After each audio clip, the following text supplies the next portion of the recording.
Morning, everyone.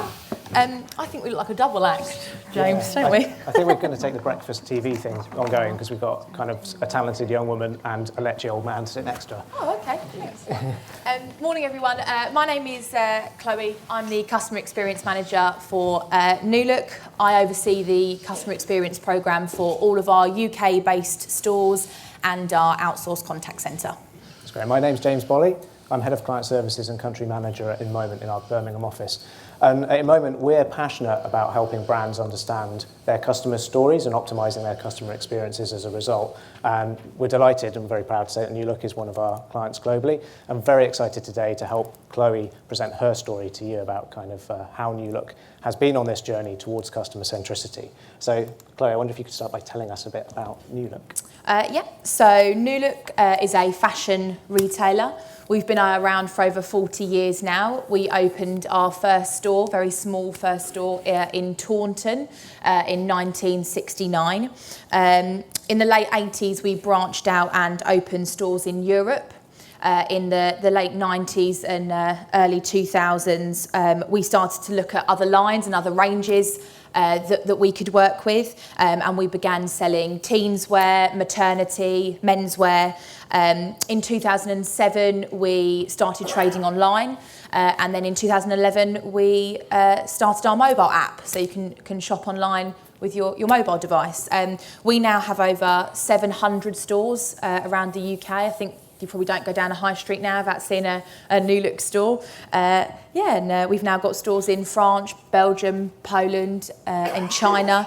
And New Look as a business has been on a real journey for service, I would say. So you've grown loads, and I can see there are some kind of YouTube and Twitter statistics on there as well. So clearly you're subject to the same forces of technological change that we've talked about this morning.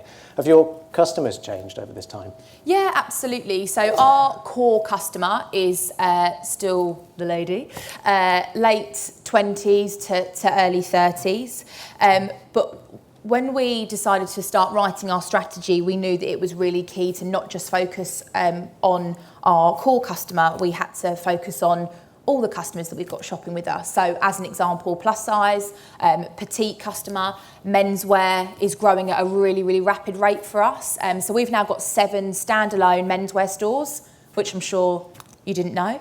And this is a really, really big piece for us. So our strategy really needs to fit with all of those customer segments. And that strategy didn't just kind of formulate from senior management, did it? There was a lot of customer input into that. Yeah, so when we started to look at our customer service strategy, we actually partnered with a research company to get the basis of what our customers would need out of us.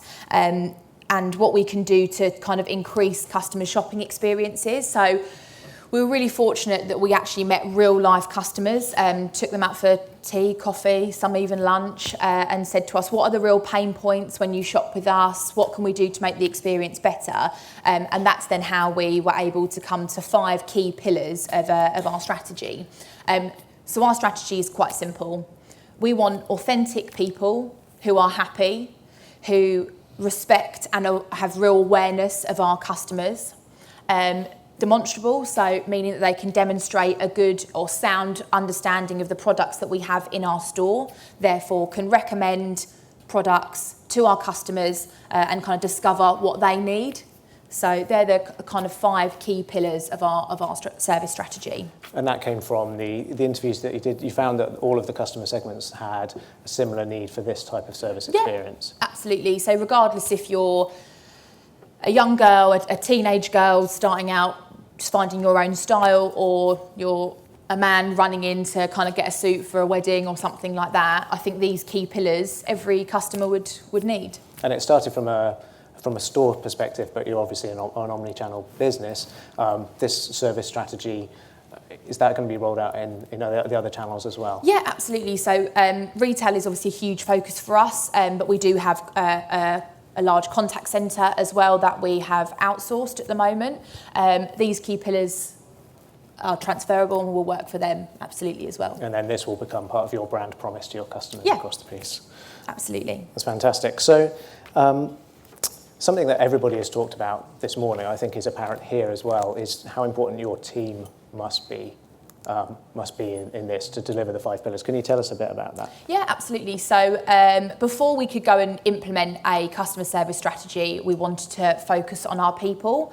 So unsurprisingly, through linkage analysis, we know that happy people equal happy customers who therefore spend money and will come back. So the biggest kind of part that we started to look at first of all was our people. We worked with our reward and recognition team, our HR team, and really analysed everything from the pay that we give them to the roles and responsibilities that they have in store, and to how actually we recruit for those roles. And that was the first thing we started at, actually how we recruit to get people in store. And how were you recruited to New Look? I knew you were going to say it. So I worked in a store when I was 17 for 3 years. I then went off and worked for a large tour operator. And then when I'd done that for nearly 10 years, I thought, right, I want to do something else now. And someone very wise once said to me, look for the company that you want to work for rather than the job that you want to do. And I thought, where would I like to work? And then I thought I'd like to work at New Look. That's where I'd like to work. And I went onto New Look's website and there was a job that said Customer Experience Manager, and I printed off the job spec and I was like, yeah, I could do that. Tick, yeah, I could do that. I've done that before. I could relate that to something else. And I left my job, went for an interview, and I said to my head of, so the situation is I've left my job because I only want to do this job. So if you don't give me this job, I can't pay my bills, but I know I'm the only person that could do this job for you really well. So I'll leave that with you. And she was literally like, oh my Christ, okay. But I was so, not cocky, let's get this straight, confident that this was the job that I wanted to do and this was the company that I wanted to work for and I could do it really bloody well. And they're the people that we want in our stores. So I think it's they're the people we want to recruit, and I think it's kind of, if you get happy, fun people, I use the analogy like a pub. On a Friday night, you wouldn't go into a pub that looks dead and that doesn't have music playing and look buzzing. You'd go to another pub. So we only want stores to have that mentality, that it's a buzzing store, there's music playing, people are happy, they're engaged with each other, they're having fun, and then customers will want to come in and shop with us and spend money and come back again. That's great. I mean, speaking as a man who spends his life trying to find pubs without music. Okay. Awkward.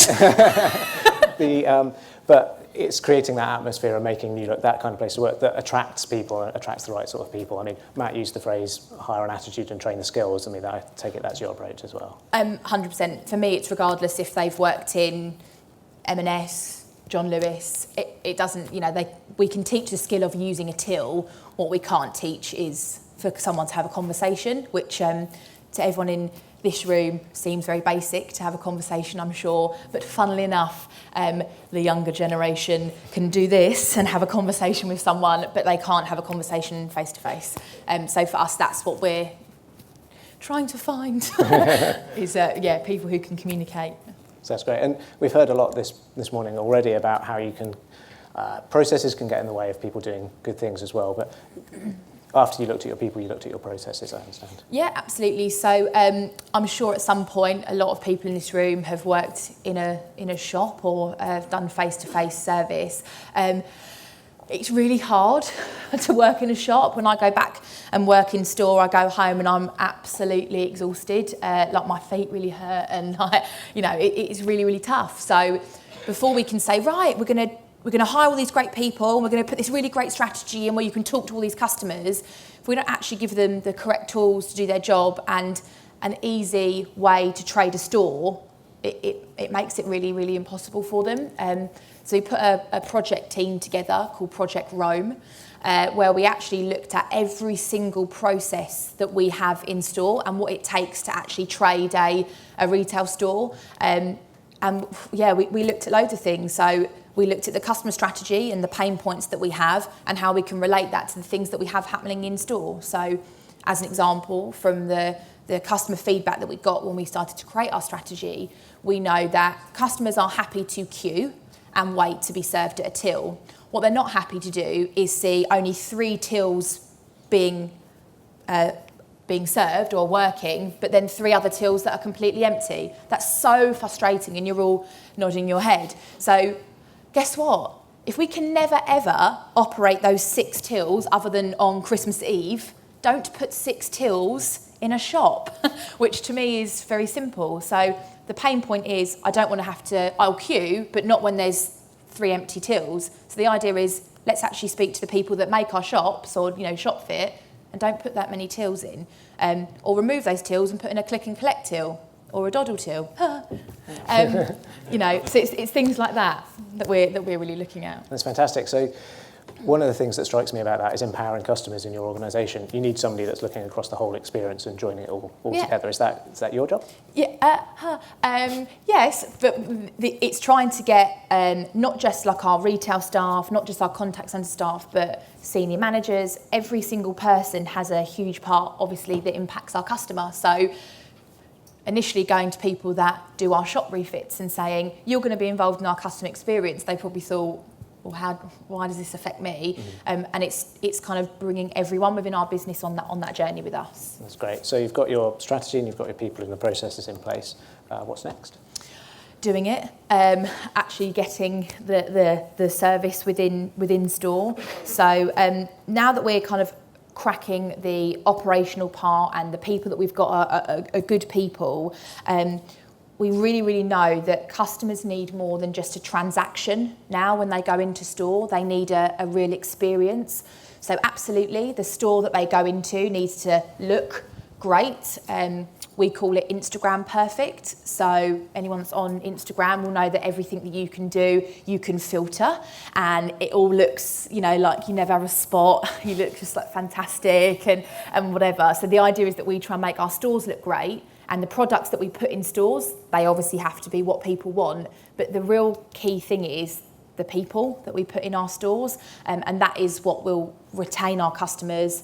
And if they follow those key pillars that we've got, that will then make customers come back and be loyal to us. And the idea is that we've done all of that because we've empowered our customer to tell us what they want in the beginning. Well, tell us a bit more about that. How do you keep people in the stores or in the organisation focused on the customer? How do you make the voice of the customer come alive? Absolutely. So we do obviously work really, really closely with InMoment. That is how we measure our customer experience with them. Thanks very much. He's just holding me up a 5-minute sign, not at all distracting. We absolutely we work really, really closely with InMoment to make sure that we get any customer feedback from customers, good or bad. I was on the phone earlier trying to speak to a customer about a bad experience that they'd had, because we do want to empower our customers to give us any sort of feedback. The feedback that we get, if it's negative or positive, goes directly to a store. We ask the store to then call that customer and tell them what happened, what can I do better to make it an increased experience, not just offering them a discount voucher or something like that to come back, actually say what can I change to make this better, not just for you but for customers moving forward. And it's similar to the slide that we saw earlier from Booper, where you've got the outer and the inner loop, so you've got people in stores actually empowered to resolve those problems absolutely. Straight away, and then you learn from them. Yeah, absolutely. There used to be, I guess, the culture of they're scared to offer discount, to do something, but we're saying, do you know your customer a lot better than we do? You work in the community that your store is in, or so do whatever you feel is right for them, absolutely, and we'll support what your decision would be. That's great. And so now you've got all the basics in place, you can start to play with it and start to develop it. You were telling me earlier that you've got some trials in place to try and improve the number of people getting recommendations. Can you tell everyone a bit about that? Yeah, absolutely. So at the moment we're working really heavily on how you would recommend a product to a customer. So recommend an item to a customer. So the idea is that when someone comes into store, into our fitting rooms, is a key kind of hub for us, especially women when they go into a fitting room and try a dress on, say for a wedding. They're going to need shoes. We're more than likely going to want a handbag, and we're more than likely going to want a nail varnish or something else. So the idea is that we're creating advisors in our store that are confident to speak to customers and say, oh, that looks lovely on you, that dress does. What's it for? It's for a wedding. And then building on the items that they're going in store. And this analogy, the kind of best way that I could say it is, it's like a bedroom, a girl's bedroom. So when you go on a night out, when you're bit younger maybe, we all used to get together. All my mates used to get together. We used to have a bottle of, I'd love to say champagne, but that didn't used to happen when we were younger. And we'd all get ready together and we'd say, that looks good, that doesn't look good, put that on with this. That's the culture and the environment that we're trying to create for our people, so that when you go into a new look fitting room, you're at a really relaxed, comfortable environment and you're just having a conversation with a friend who can say to you, that looks good, but that doesn't suit you. And we're trying to empower our staff as well to confidently have those skills to talk to our customers. Fantastic. Thank you for sharing your story. No worries. Thanks. Thank you very much.